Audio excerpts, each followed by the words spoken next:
Good evening, everybody. Welcome to the Echo Show. I'm your host, Maui. Um, we're gonna be. Good evening, everybody. That's weird. Welcome to the Echo Show. I'm your host, Maui. Sorry, I'm already having technical difficulties. Everybody, that's weird. Welcome to the Echo Show. I'm your host, Maui. Sorry, I'm already having technical difficulties. That's weird. There, fixed. Okay. Sorry, I'm a little out of it today. The past couple days have been really tough, and I've been trying to figure out what to do or what to say, and I don't really have any answers. But I thought tonight I would just meditate on some speeches that I love, and then the two speeches that I love. One is selected segments from it because it's like 16 pages long. So that's What is the 4th of July to a Slave by Frederick Douglass. And the other, in its entirety, the pin drop speech from James Baldwin's debate against William F. Buckley. I believe it was at Oxford. Tonight, I'm asking, please do not donate any money to the Echo Theater Collective tonight. Tonight, I'm asking that you donate to some amazing organizations that need it. So one, for a hyper-local place to put your money to good use, the Suburban Unity Alliance is a wonderful organization run by my dear friend and Black leader, Anthony Clark. Chicago Freedom School has been opening its doors to people that need safe haven while protesting. Please look at them. To Chicago Bond to help bail out protesters. And then, of course, Black Lives Matter. And I'll put those up again throughout this show. I'm actually just going to leave it on Suburban Unity Alliance for the time being. Tonight's just, I'm just going to read. I was planning on reading these today. Anyway, I haven't read them at all today. I didn't prep at all. I was just going to read them in the moment, and hopefully their words guide you in this difficult time.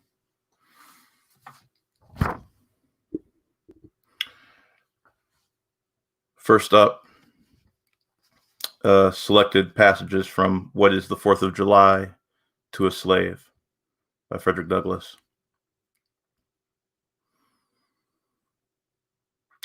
What to the American slave is your 4th of July? I answer, a day that reveals to him more than all other days in the year the gross injustice and cruelty to which he is the constant victim. To him, your celebration is a sham. Your boasted liberty an unholy license, your national greatness swelling vanity, your sounds of rejoicing are empty and heartless. Your denunciations of tyrants, brass-fronted impudence, your shouts of liberty and equality, hollow mockery. Your prayers and hymns, your sermons and thanksgivings, with all your religious parade and solemnity, are to him mere bombast, fraud, deception, impiety, and hypocrisy, a thin veil to cover up crimes which would disgrace a nation of savages. There is not a nation on earth guilty of practices more shocking and bloody than are the people of these United States at this very hour. Go where you may, search where you will, roam through all the monarchies and despotisms of the old world. Travel through South America, search out every abuse, and when you have found the last, lay your facts by the side of the everyday practices of this nation, and you will say with me that for revolting barbarity and shameless hypocrisy, America reigned without a rival. Take the American slave trade, which we are told by the papers is especially prosperous just now. Ex-Senator Benton tells us that the price of men was never higher than now. He mentions the fact to show that slavery is in no danger. This trade is one of the peculiarities of the American institutions. It is carried on in all the large towns and cities in one half of this confederacy, and millions are pocketed every year by dealers in this horrid traffic. In several states, this trade is a chief source of wealth. It is called, in contradistinction to the foreign slave trade, the internal slave trade. It is probably called so too in order to divert from it the horror with which the foreign slave trade is contemplated. That trade has long since been denounced by this government as piracy. It has been denounced with burning words from the high places of the nation as an execrable traffic. To arrest it, to put an end to it, this nation keeps a squadron at immense cost on the coast of Africa. Everywhere in this country, it is safe to speak of the foreign slave trade as a most inhuman traffic, opposed alike to the laws of God and of man. The duty to extirpate and destroy it is admitted even by our doctors of divinity. In order to put an end to it, some of these last have consented that their colored brethren, nominally free, should leave this country and establish themselves on the western coast of Africa. It is, however, notable fact that while so much execration is poured out by Americans upon those enraged in the foreign slave trade, the men engaged in the slave trade between the states pass without condemnation, and their business is deemed honorable. Behold the practical operation of this internal slave trade. The American slave trade, sustained by American politics and American religion. Here you will see men and women reared like swine for the market. You know what is a swine drover? I will show you a man drover. They inhabit all our southern states. They perambulate the country and crowd the highways of the nation with droves of human stock. You will see one of these human flesh jobbers armed with pistol, whip, and bowie knife, driving a company of 100 men and women and children from the Potomac to the slave market at New Orleans. These wretched people are to be sold singly or in lots to suit purchasers. They are food for the cotton field and the deadly sugar mill. Mark the sad procession as it moves wearily along, and the inhuman wretch who drives them. Hear his savage yells and his blood-chilling oaths as he hurries on his affrighted captives. There, see the old man with locks thinned and gray. Cast one glance, if you please, upon that young mother, whose shoulders are bare to the scorching sun, her briny tears falling on the brow of the babe in her arms. See, too, that girl of 13, weeping, yes, weeping, as she thinks of the mother from whom she has been torn. The drove moves tardily. The heat and sorrow have nearly consumed their strength. Suddenly you hear a quick snap, like the discharge of a rifle. The fetters clank, and the chains rattle simultaneously. Your ears are saluted with a scream that seems to have torn its way to the center of your soul. The crack you heard was the sound of the slave whip. The scream you heard was from the woman who saw you with the babe. Her speed had faltered under the weight of her child and her chains. That gash on her shoulder tells her to move on. Follow the droves to New Orleans. Attend the auction. See the men examined like horses. See the forms of women rudely and brutally exposed to the shocking gaze of American slave buyers. See this drove sold and separated forever, and never forget the deep, sad sobs that arose from that scattered multitude. Tell me, citizens, where under the sun you can witness a spectacle more fiendish and shocking. Yet this is but a glance at the American slave trade as it exists, and at this moment in the ruling part of the United States. I was born amid such sights and scenes. To me, the American slave trade is a terrible reality. When a child, my soul was often pierced with a sense of its horrors. I lived on Philpott Street, Fells Point, Baltimore, and have watched from the wharves the slave ships in the basin anchored from the shore, with their cargoes of human flesh waiting for favorable winds to waft them down to the Chesapeake. There was, at a time, a grand slave mart, kept at the head of Pratt Street by Austin Woldfolk. His agents were sent into every town and county in Maryland announcing their arrival through the papers and on flaming handbills, headed cash for Negroes.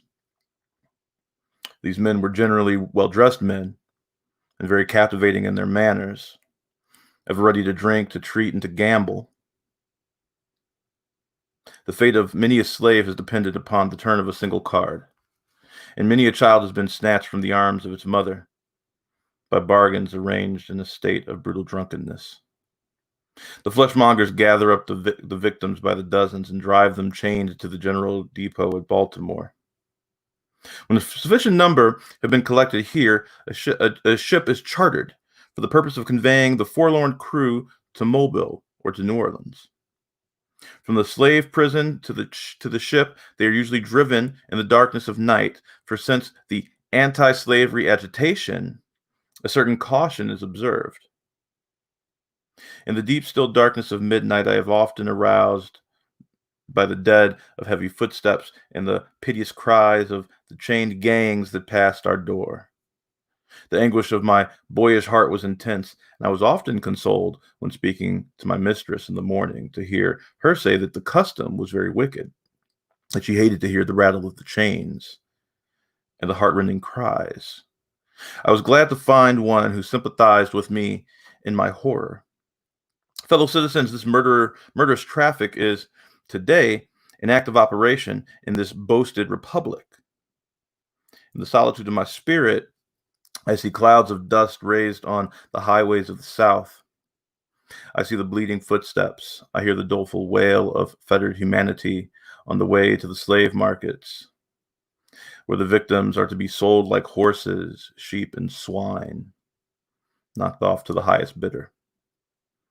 There I see the tenderest ties ruthlessly broken to gratify the lust and caprice and rapacity of the buyers and sellers of men. My soul sickens at the sight. Fellow citizens, I will not enlarge further on your national inconsistencies. The existence of slavery in this country brands your republicanism as a sham, your humanity as base pretense, and your Christianity as a lie. It destroys your moral power abroad. It corrupts your politicians at home. It saps the foundation of religion. It makes your name a hissing, a byword to a mocking earth. It is the antagonistic force in your government, the only thing that seriously disturbs and endangers your union. It fetters your progress. It is the enemy of improvement. It is deadly foe of education. It fosters pride. It breeds insolence. It promotes vice. It shelters crime. It is a curse to the earth that supports it, and yet you cling to it as if it were the sheet anchor of all your hopes. Oh, be warned, be warned. A horrible reptile is coiled up in your nation's bosom. The venomous creature is nursing at the tender breast of your youthful republic. For the love of God, tear away and fling from you the hideous monster, and let the weight of 20 millions crush and destroy it forever.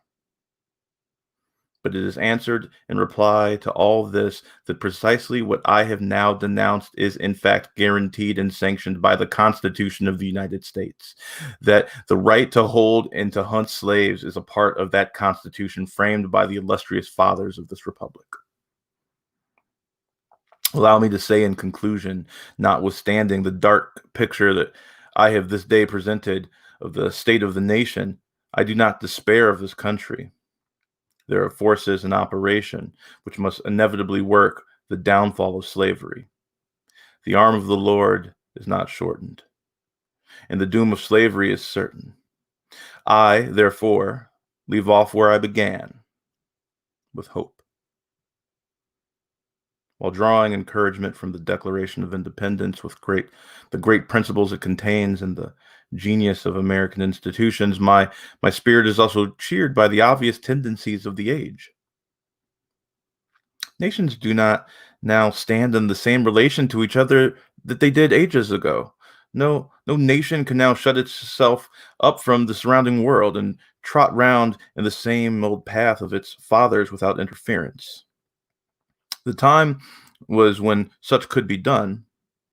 Long established customs of hurtful character could formally fence themselves in and do their evil work with social impunity.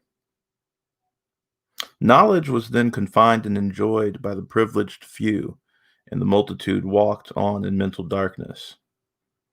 But a change has now come over the affairs of mankind. Walled cities and empires have become unfashionable. The arm of commerce has borne away the gates of the strong city. Intelligence is penetrating the darkest corners of the globe. It makes its pathway over and under the sea as well as on the earth. Wind, steam, and lightning are its chartered agents. Oceans no longer divide but link nations together. From Boston to London is now a holiday excursion. Space is comparatively annihilated.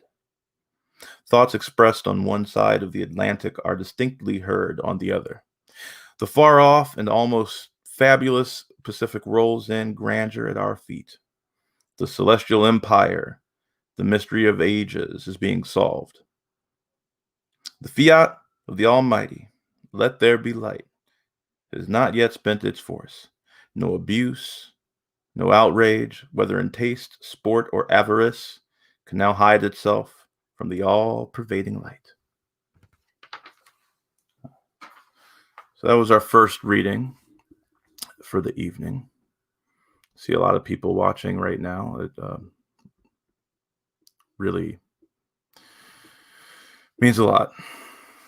Thank you for being with me this evening as I hear the wails of sirens and gunshots in the background of my life.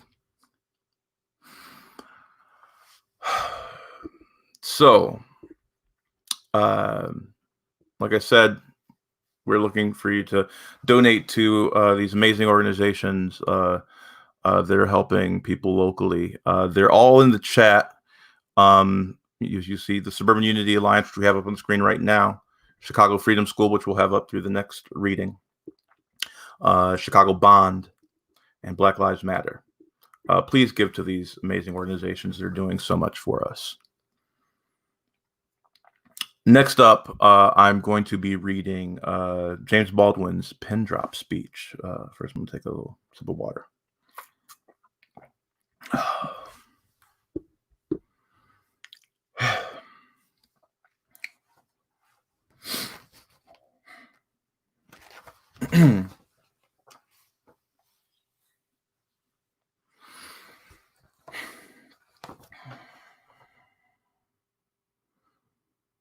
Good evening. I find myself, not for the first time, in the position of a kind of Jeremiah. For example, I don't disagree with Mr. Buford that the inequality suffered by the American Negro population of the United States has hindered the American dream. Indeed, it has. I quarrel with some of the other things he has to say. The other deeper element of a certain awkwardness, I feel, has to do with one's point of view. I have to put it that way. One's system of reality. It would seem to me the proposition before the House, and I would put it that way, is the American dream at the expense of the American Negro. Or the American dream is at the expense of the American Negro. Is the question hideously loaded? And then one's response to that question, one's reaction to that question has to depend on effect and in effect where you find yourself in the world, what your sense of reality is, what your system of reality is. That is, it depends on assumptions which we hold so deeply so as to be scarcely aware of them. Are white South African, or Mississippi sharecropper, or Mississippi sheriff, or French driven out of Algeria, all have at bottom a system of reality which compels them to for example, in the case of the French exile from Algeria, to offend French reasons from having ruled Algeria.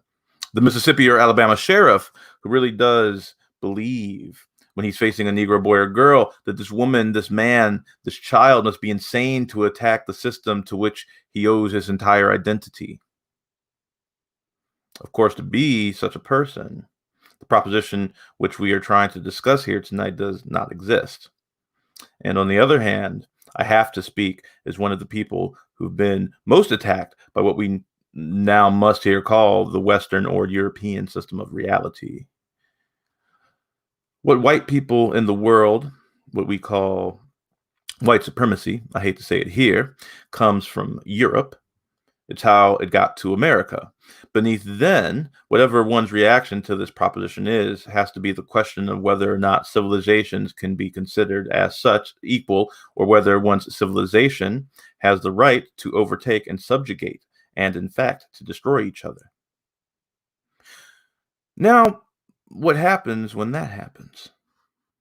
Leaving aside all the physical facts that one can quote, leaving aside rape or murder, leaving aside the bloody catalog of oppression, which we are in one way too familiar with already, what this does to the subjugated, the most private, the most serious thing this does to the subjugated is to destroy his sense of reality. It destroys, for example, his father's authority over him. His father can no longer tell him anything because the past has disappeared. And his father has no power in the world. This means, in the case of an American Negro, born in that glittering republic, in the moment you were born, since you don't know any better, every stick and stone and every face is white. And since you have not yet seen a mirror, you suppose that you are too. It comes as a great shock around the age of 5 or 6 or 7 to discover that the flag to which you have pledged allegiance, along with everybody else, has not pledged allegiance to you. It comes as a great shock to discover that Gary Cooper killing off the Indians, when you were rooting for Gary Cooper, that the Indians were you. It comes as a great shock to discover that the country, which is your birthplace, to which you owe your life, your identity, has not, in its whole system of reality, evolved any place for you. The disaffection, the demoralization, and the gap between one person and another, only on the basis of the color of their skin, begins there and accelerates throughout a whole lifetime to the present, when you realize you're 30 and you're having a terrible time managing to trust your countrymen. By the time you are 30, you have been through a certain kind of mill. And the most serious effect of the mill you've been through is, again, not the catalog of disaster, the policemen, the taxi drivers, the waiters, the landlady, the landlord, the banks, the insurance companies, the millions of details, 24 hours of every day, which spell out to you that you are a worthless human being. It is not that. It's by the time that you've begun to see it happening in your daughter or your son or your niece or your nephew. You are 30 by now, and nothing you have done has helped to escape the trap. But what is worse than that is that nothing you have done, as far as you can tell, nothing you can do will save your son or your daughter from meeting the same disaster and not impossibly coming to the same end. Now we're speaking about expense. I suppose there are several ways to address oneself, in some attempt to find what that word means here. Let me put it this way.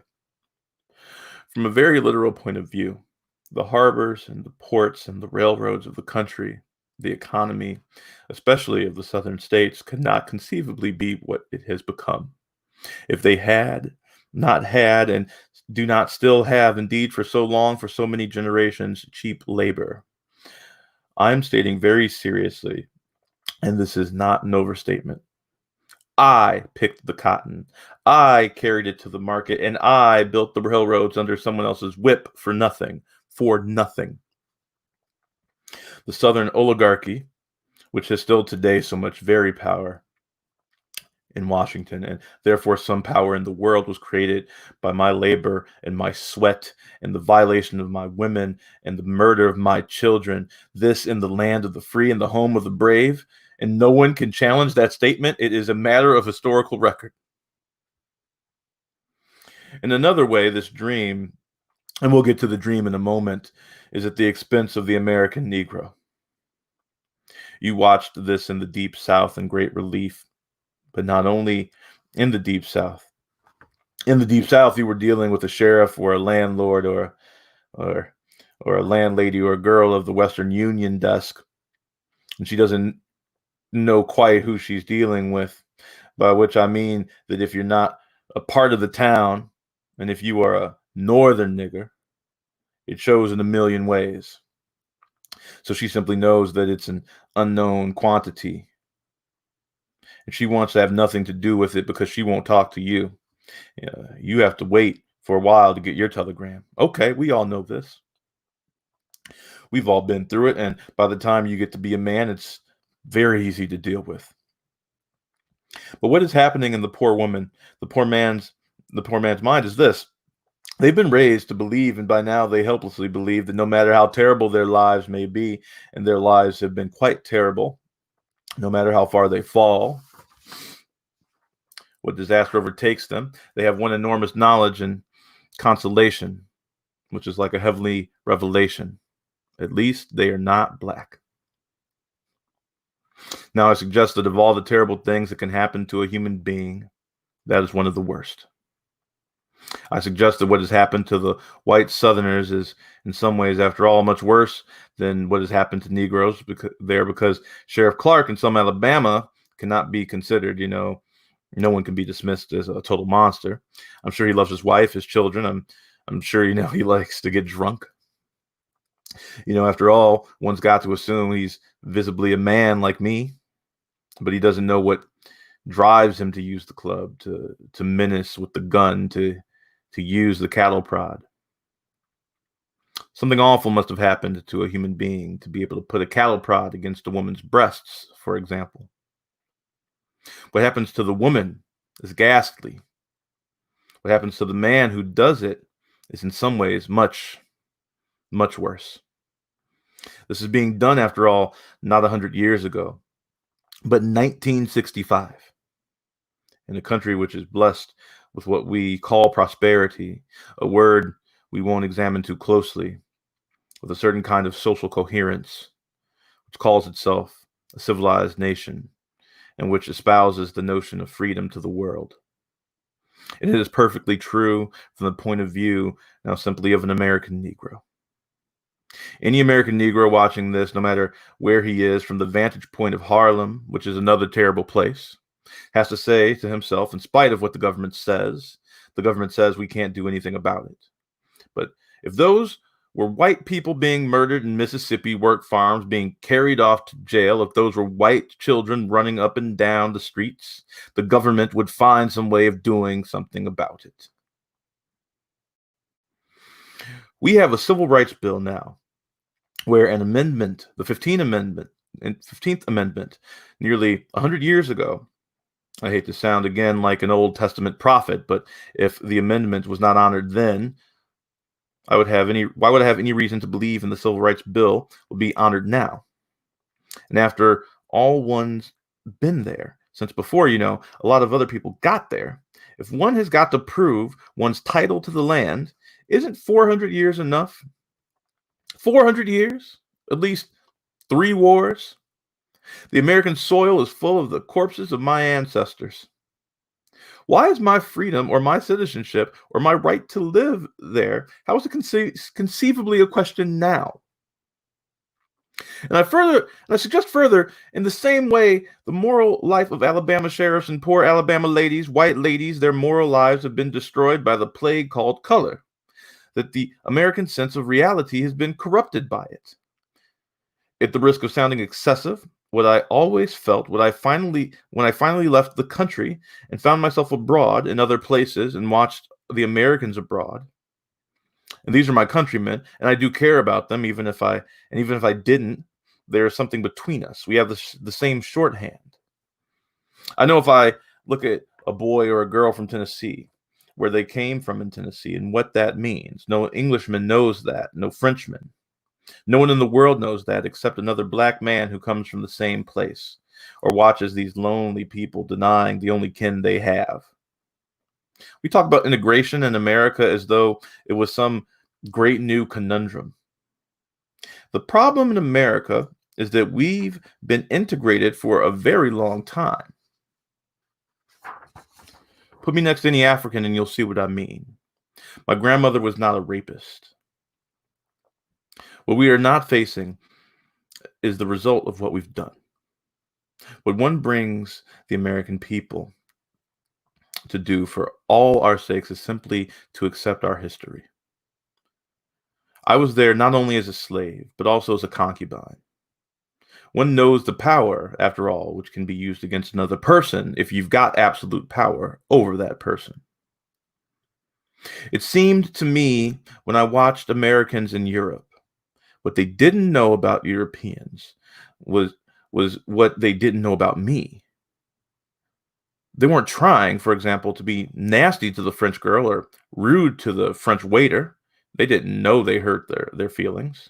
They didn't have any sense this particular woman, this particular man, though they spoke another language and had different manners and ways, was a human being. And they walked over them, the same kind of bland ignorance, condescension, charming and cheerful, with which they've always pat me on the head and called me shine and were upset when I was upset. What is relevant about this is that whereas 40 years ago when I was born, the question of having to deal with what is unspoken by the subjugated, what is never said to the master, of ever having to deal with this reality was a very remote possibility. It was in no one's mind. When I was growing up, I was taught in American history books that Africa had no history, and neither did I. That I was a savage about whom the less said the better, who had been saved by Europe and brought to America. And of course I believed it. I didn't have much choice. Those were the only books there were. Everyone else seemed to agree. If you walk out of Harlem, ride out of Harlem downtown, the world agrees what you see is much bigger, cleaner, whiter, richer, safer than where you are. They collect the garbage. People obviously can pay their life insurance. Their children look happy, safe. You're not. And you go back home, and it would seem that, of course, that it's an act of God that this is true, that you belong where white people have put you. It is only since the Second World War that there has been a counter image in the world. That image did not come about through any legislation or part of any American government, but through the fact that Africa was suddenly on the stage of the world and Africans had to be dealt with in a way they'd never been dealt with before. This gave an American Negro for the first time a sense of himself beyond the savage or a clown. It has created and will create a great many conundrums. One of the great things that the white world does not know, but I think I do know, is that black people are just like everybody else. One has used the myth of Negro and the myth of color to pretend and to assume that you were dealing with essentially something exotic, bizarre, and practically, according to human laws, unknown. Alas, it is not true. We're also mercenaries, dictators, murderers, liars. We are human too. What is crucial here is that unless we can manage to establish some kind of dialogue between those people whom I pretend have paid for the American dream and those other people who have not achieved it, we will be in terrible trouble. I want to say at the end, the last is that is what concerns me the most.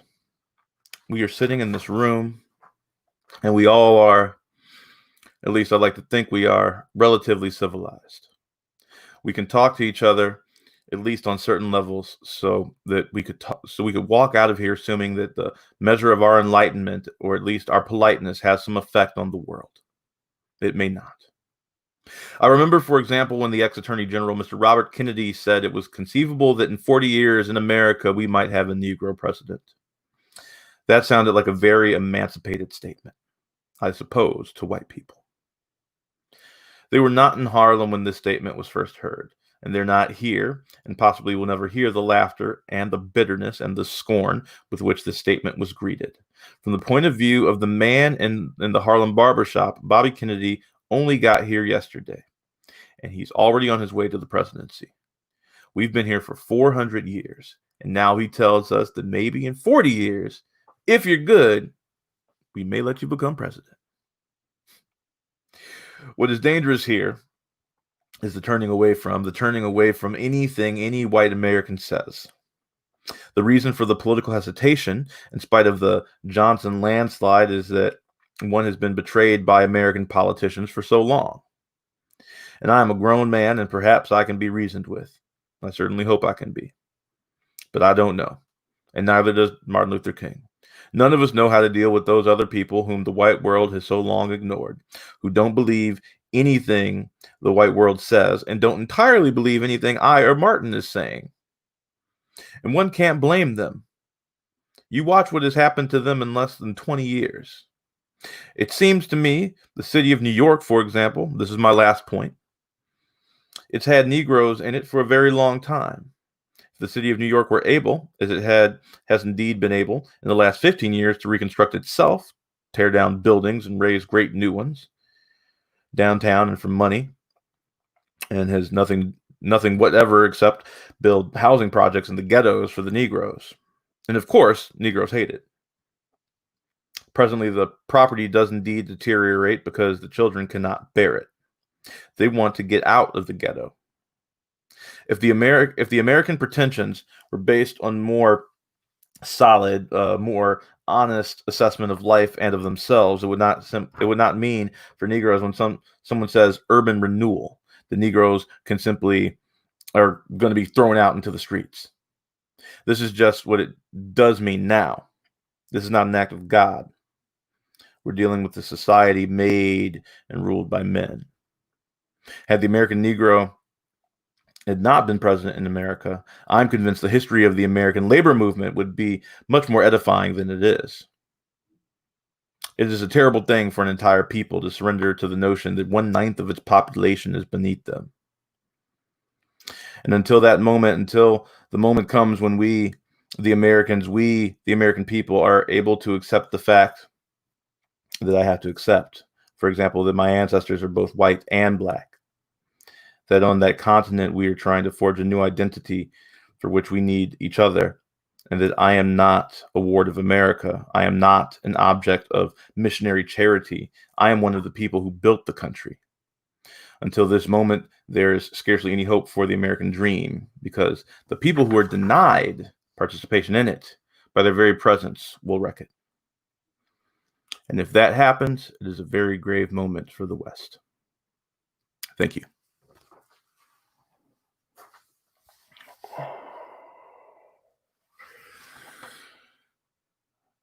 So those were the words of James Baldwin, decades ago, yet not very far away from us. And my father was probably a baby at that time. But that was a long time after Douglas, and here he is saying the same thing. And so today, I thought about everything that was going on, and I put my thoughts to paper. I hope they make sense. They probably won't, but they're what I feel right now. Once again, these are the organizations we are supporting. I'm going to put all of them up at once now through this last speech, which is one that I wrote today. It's called I Can't Breathe, an American Failure.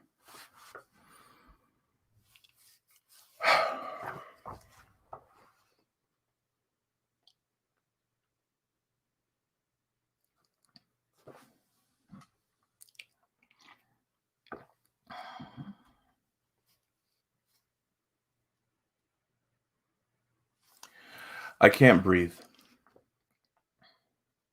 These three words that paint a picture across time and space for Black people. During the 1600s, as this captured land was being built, the demand for unpaid labor was high, and it fueled an unprecedented undertaking: the violent taking of over 20 million Africans, sent over an ocean of tears to the New World. And these vessels, they were known to take up to 200 African men and women at the same time, and these magnificent machines of captivity, to make sure they had room to accommodate all of these people. They would tie them tightly to plank beds and stack them tightly on top of each other. I imagine they looked like sardines. I also imagine they found it hard to breathe. According to the Equal Justice Initiative, during the period between the Civil War and World War II, thousands of African Americans were lynched in the United States. These were often violent acts of torture. I've seen images of Black bodies hung from trees or poles with entire communities of white people smiling in murderous delight at the carnival-like affair. It is the revelry of it all that really disturbs me. Our bodies that have been raped and killed and exploited for the pleasure and edification of white men and women. It reminds me of a line from the HBO series Westworld. These violent delights have violent ends. If all of those Black men and women could speak as the rope tightened and constricted around their neck, they would have told you they could not breathe. From 1955 to 1968, we saw a war of attrition against the morally repugnant and inhumane treatment of Black people in America. History keeps telling us that it was a peaceful protest. That has always rang as a curious phrase to me, a peaceful protest. Dr. King was a man of nonviolence. We should follow his lead. Nonviolence is the way. In 1951, the NAACP proclaimed that year the year of the hate bomb. I wonder if the families lost in all of those bombings could breathe. I wonder if those 4 little girls could breathe as they inhaled the smoke and the flames that dried out and cracked their lungs like shattered porcelain. Throughout that nonviolent protest, Black people were punched, kicked, stabbed, shot, dragged, water tortured, raped, and once again, lynched. This is what white people remind us of as our finest hour.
Okay, I am so sorry about that, everybody. Everything went black for a minute, but I am back.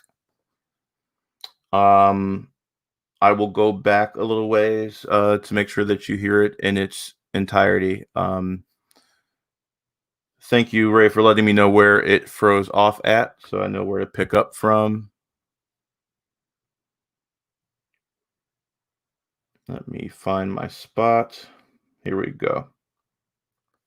I'll start from the beginning of that paragraph so that we can make sure that everybody hears it in its entirety, and so I can kind of get back into the swing of things. Apologies.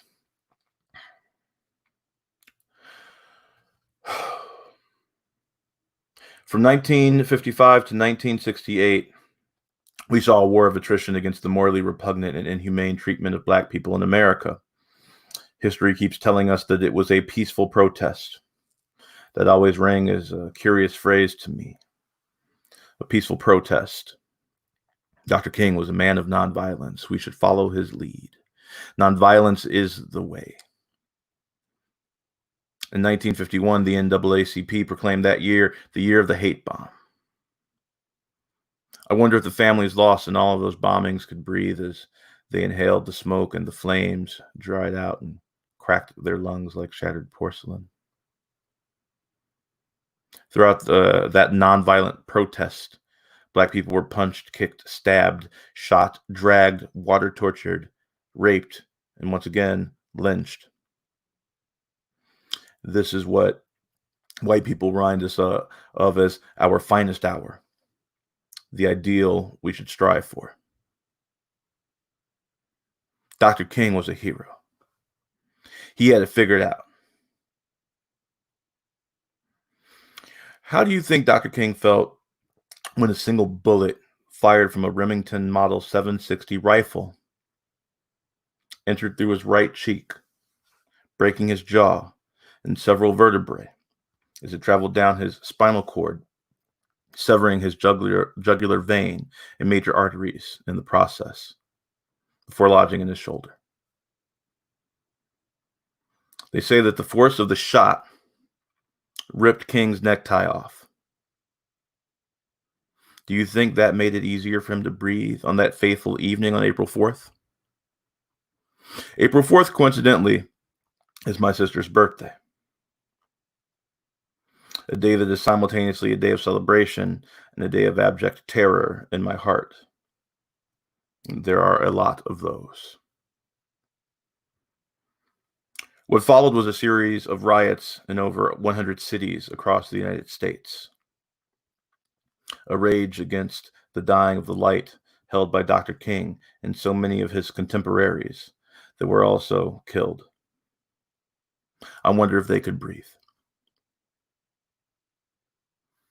When I was a kid, looking back at the civil rights movement, I thought we had made so much progress in that time period, that these righteous warriors died so that I may live. And then I learned some disturbing things as I grew older. And as I looked past the surface of it all, like how African Americans make up 6.5% of the American population, but 40.2% of the prison populace. While a white male has a 1 in 17 chance of ending up behind bars, for Black males like me, it is 1 in 3. You'll find similar horrifying statistics in education or in healthcare. Look at the mortality rate of Black women giving birth. Something like 300% more likely to die. And the list goes on and on and on.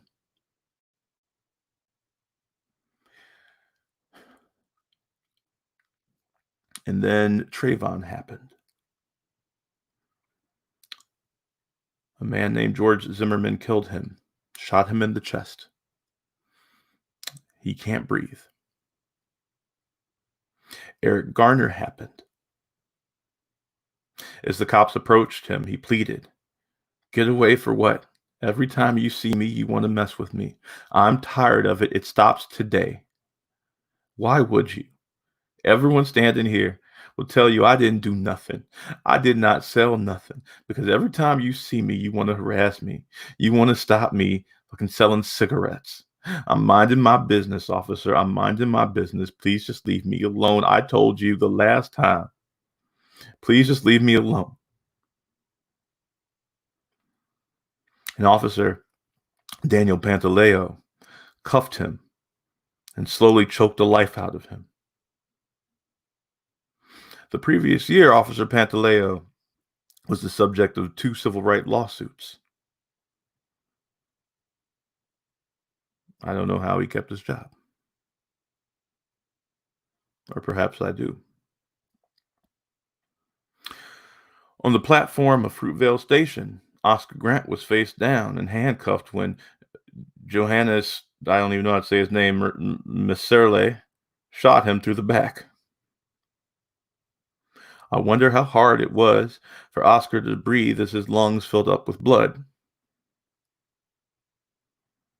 Miserle was found guilty of killing Oscar, though. And for this heinous act, he was released on parole after serving 11 months. And then it kept happening. And we started filming the cops. That'll stop him. Michael Brown, August 9th, 2014, he can't breathe. Tamir Rice, November 22nd, 2014, he can't breathe. Let's march in the streets. They must stop then. It worked before. Eric Harris, April 2nd, 2015. His breath is gone. Walter Scott, April 4th, 2015. Helton Sterling, July 5th, 2016. Philando Castile, July 6th, 2016. They can't fucking breathe. Ahmaud Arbery, February 23rd, 2020. He can't breathe. 5 days ago, George Floyd died in Powderhorn, a neighborhood south of downtown Minneapolis, Minnesota. While Floyd was handcuffed and lying face down on a city street during an arrest, Derek Chauvin, a white Minneapolis police officer, kept his knee on the right side of Floyd's neck for 8 minutes and 46 seconds. Officers J. Alexander Kung and Thomas K. Lane held Floyd's back and legs. Officer To Tao stood watch over them as an anguished crowd looked on sadly. Then George Floyd began to sing an all too familiar song. Are you sick of hearing me say it yet? I can't breathe. I can't breathe. And I think these 3 words mean more than the physical act of taking air into our lungs. I think it means, why can't I be free? And I think it means, why can I not be allowed to live? I just want to feel the air of the American dream fill my lungs and for once not fucking choke on it. Then protests happen in the streets. A long simmered rage of a people regarded as fodder from a bunch of feckless thugs who proclaimed themselves the kings of stolen land. A rage that boiled over when you took Nina Simone's King of Love. That boiled over when your cops beat Rodney King as a dog. We tried. We tried so hard to be peaceful, even now, and even still, we try. People taxed you without proper representation, and you killed 25,000 British.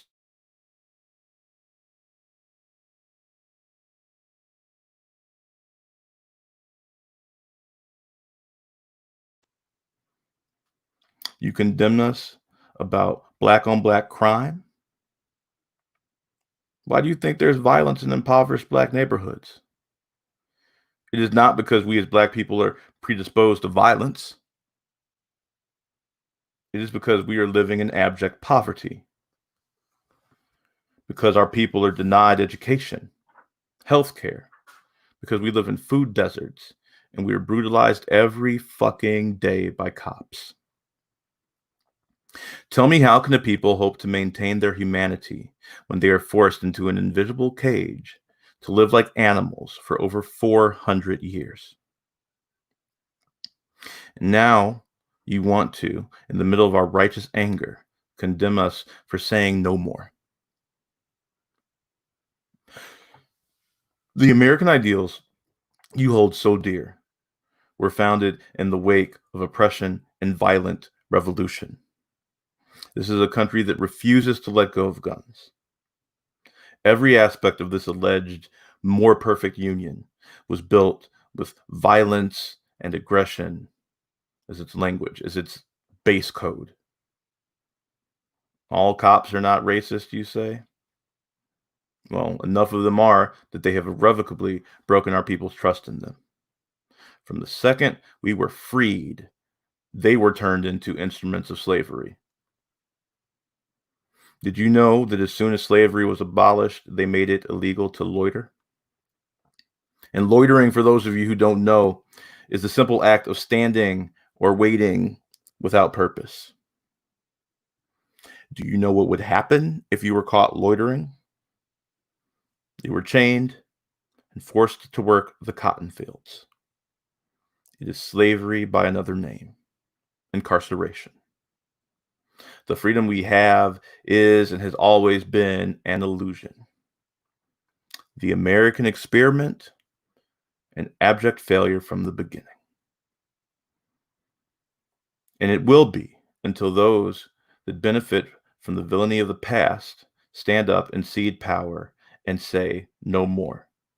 Until then, we are doomed to repeat the same damned cycle over and over again. And there are so very many things we can do to stop this never-ending cycle of madness. We could stop being so damned beholden to the Second Amendment, possibly the worst worded amendment ever. We could put money and effort into these underfunded communities, these underfunded people on a federal level. We could defund the police and dismantle our prison industrial complex completely. Since it was built to keep people enslaved, it needs to completely be reimagined from the bottom up in a way that promotes rehabilitation and not condemnation. We are continually traumatizing people with that system. And as we know, hurt people hurt people. We could stop dumping all of our money into the military. Our Navy alone is already larger than the rest of the world's navies combined. We could fund our schools and medical facilities like we actually care about our people. We could make them palaces, as Sam Seaborn once dreamed. That's for the West Wing fans out there. We could pay educators a wage worthy of such a noble profession. And we could make it all free. Most importantly, you could just let us breathe. Thank you.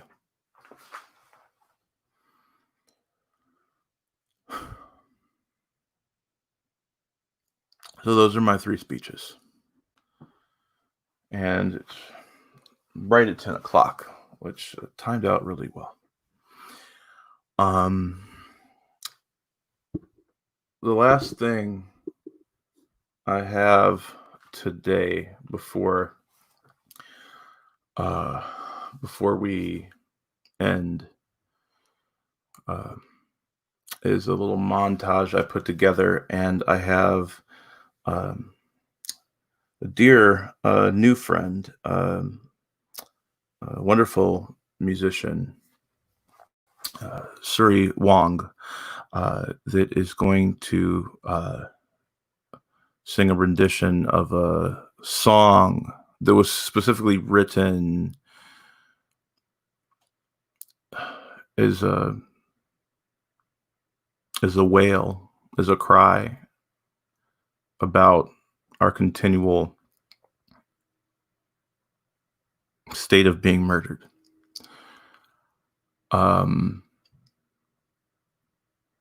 Please, if you can, give to these amazing organizations.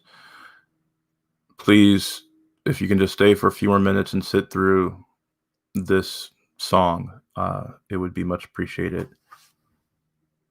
And look at the images that you see and burn these images into your brain and realize that this is what's happening now is the most American thing that you could see. And also be safe. And I'm sorry that we can't hold each other in these times. I'm sorry that this pandemic keeps us apart. And I'm sorry that these things keep happening every day. And I love all of you, and you will all be getting all the hugs as soon as this is over. Yeah. Here we go. Let me share my screen.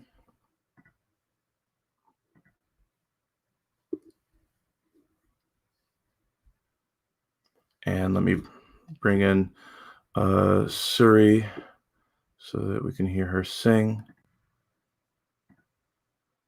Hi, can you hear me? I don't have my headphones, so I'm going to mute myself. Suri, just give me a test. Hello. Can you hear me? Hi. Okay, yep, I can hear you. So we're good to go. Fantastic. Hello, everyone. Thank you for being here. And here is Strange Fruit.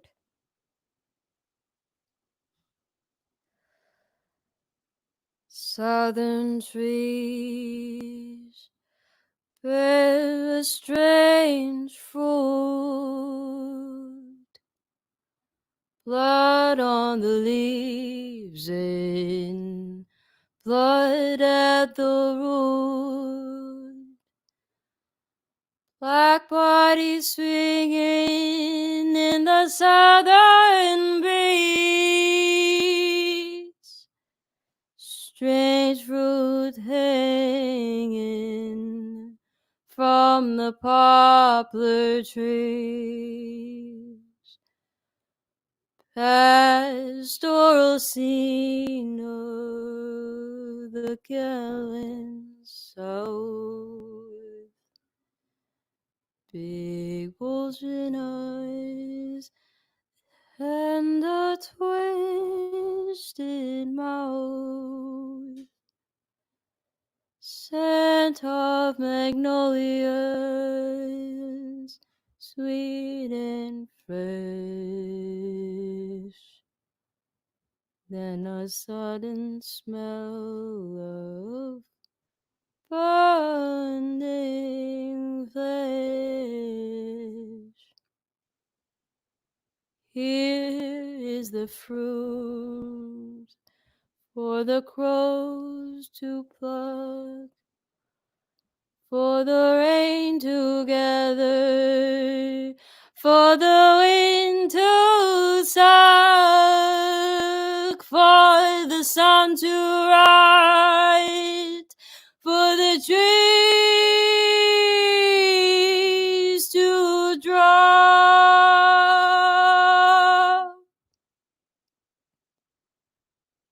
Here is the strange and bitter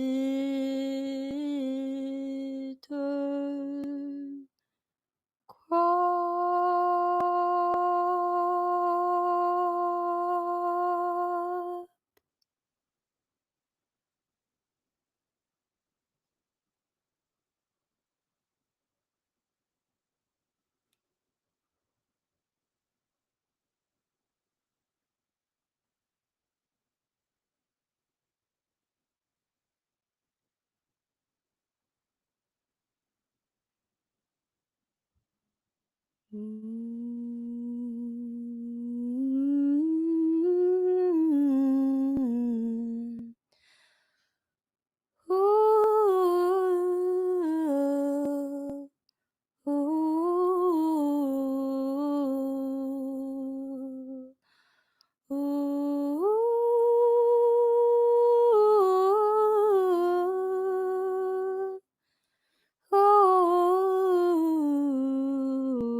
Southern trees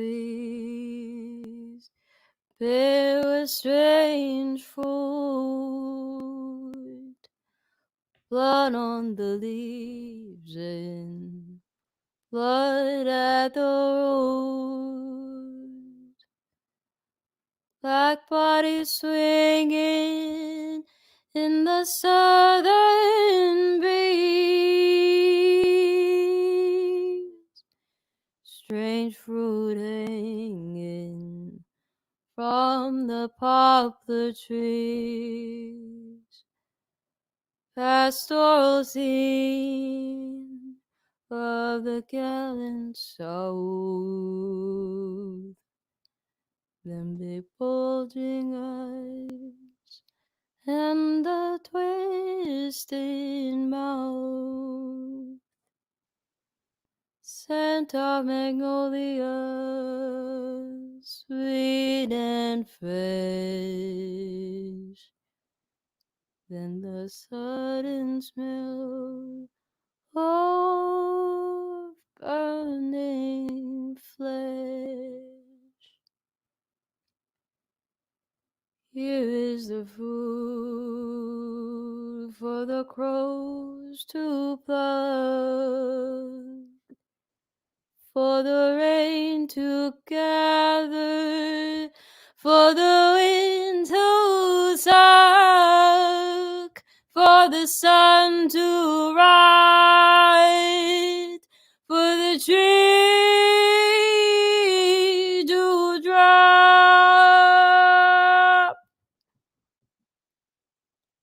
Here is a strange and bitter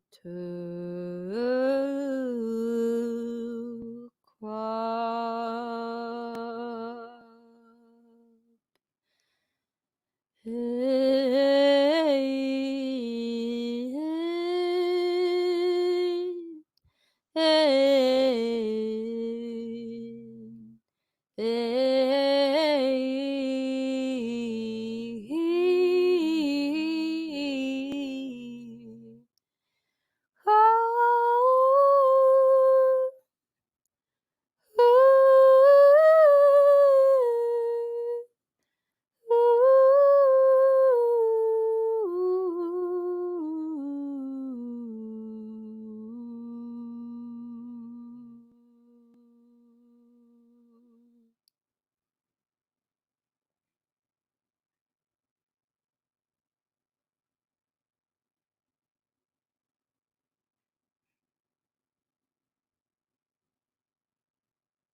So thank you. Thank you to Suri for that incredible rendition of a beautiful song. Once again, the organizations that you can donate to are at the bottom of the screen. I'm sure there's things I can promote, but I don't want to. I just want to tell you just to be safe. Good night.